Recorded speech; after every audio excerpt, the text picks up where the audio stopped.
Hi, Mr. Mohammed. Hope you're doing well. The work is complete, and this is the dashboard I'm planning to give you.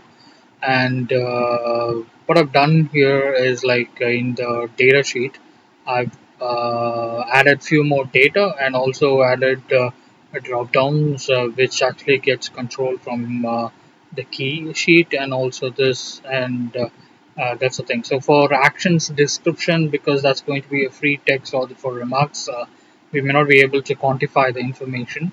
But in terms of what the client and in terms of what the action status, date, trends, various other things, we can go ahead and have it created. So that's what this dashboard does. So you can see here, and it's a pretty dynamic dashboard. So basically, if you go ahead and see, you can actually drill down on various things. Like for example, let's say if you want to go ahead and see only for 6 months data, you can see all the charts, everything will automatically get restored to whatever you selected. So from there, you can go ahead and see what was your type of action. Let's say on feasibility study, you can see that, and so you can have like multiple drill downs and so on. So if you remove all those things, it will go restore back to what it is originally.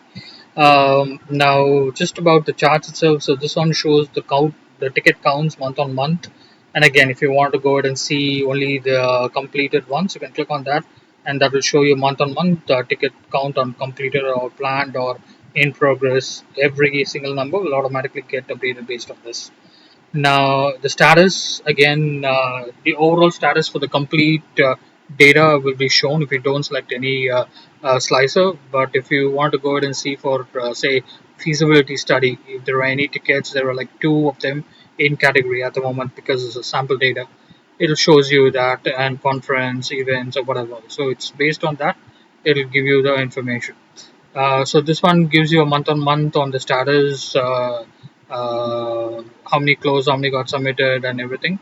And this one is the action counts, how many are in that category. And this one shows the status versus the action count. And this one shows the client information versus the tickets. But I must say that this may get a little lot, so that's why I've given that at the end. So you may have the chart getting little kind of getting cluttered. So something like that when you have like a lot of tickets. So whenever you had add any data to the end, just come here, click on the refresh dashboard, and everything, all the numbers, all the starts, everything will automatically get set. Let me know if this works, and I'll be happy to assist. If there are more, changes or anything, I generally don't take an order upfront. We discuss the, budget and everything. But since you ordered, I really can't afford cancellation, so I'm proceeding with it. But my request is kindly tell what is required in this phase if I need to do, but I'm happy to work with you on phase two or more work on thing. But please don't go for cancellation because it's too much of impact in here, and probably you heard of Fiverr hiking our percentages to 25% or whatever we order.